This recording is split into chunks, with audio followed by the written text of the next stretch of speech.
Guys, good morning. Ayan, gumawa ko ng pansit-pansitan. Yung pansit ko, ayan yung pansit canton lang.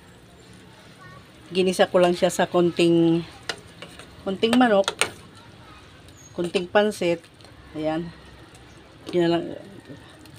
Tapos, hinulog ko na ngayon yung canton. Gusto ko lang dumami ng konti para meron naman akong merienda mamayang tanghali. So, ayan.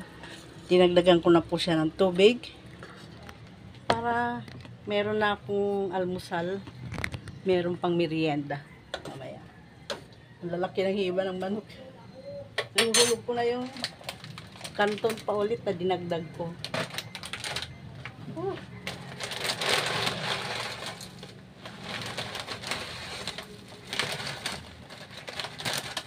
Talagang trip ko lang kumain ng pansit ngayon.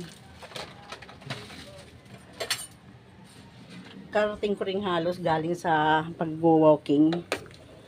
Pagdating ko, medyo nagpahinga ng konti. Naisipan ko, ano kaya nga aking kakainin?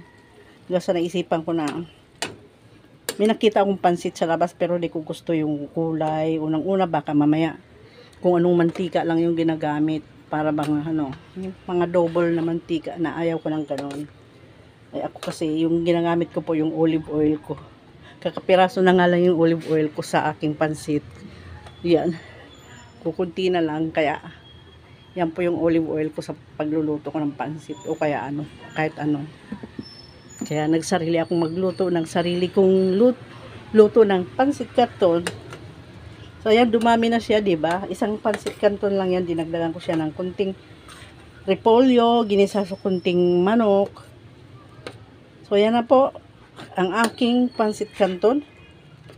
Dami yung tubig, sa totoo lang. Pero magkukulo pa yan. Lagyan ko pa siya ng, bayaan nating mag-absorb pa yung tubig na yan. So, magtutuyo pa yan. So, nalagyan ko na siya kanina ng paminta. Lagyan ko naman siya ngayon ng betchin.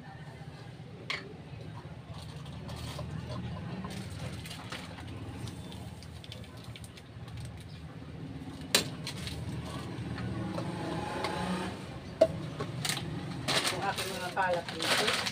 Tabi-tabi ko na. Tapos, ihulog ko yung lang pansit. Ito. Yung niya. Naglagay na rin ako dyan ng toyo. Pero ilagay ko pa rin itong toyo niya. Tsaka yung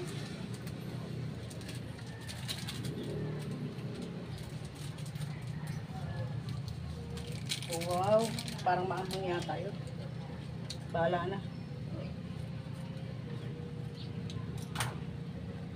So, yan na yung aking pansit na canton. Medyo maanghang.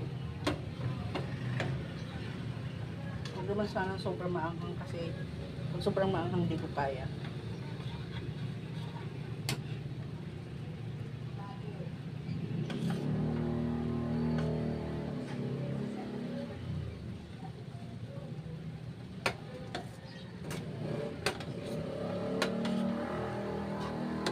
Yan na.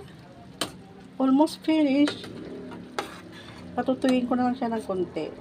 Pero gusto ko sa pansit canton. Kaya medyo medyo hindi dry. Gusto ko may tubig-tubig na pansit canton. So, ayan guys. Natapos na rin tayo magluto-lutuan ng aking pansit canton. At least nakagawa ko ng isang Okay. Ayun pa rin hindi pa rin ako nag-aalmusal. So, ayan ang aking almusal. Ginger po yan. Hinihintay ko na lang yung ko. Yan. Okay, bye guys. See you next video. Hope to subscribe my channel. The Senior Tita po. Bye!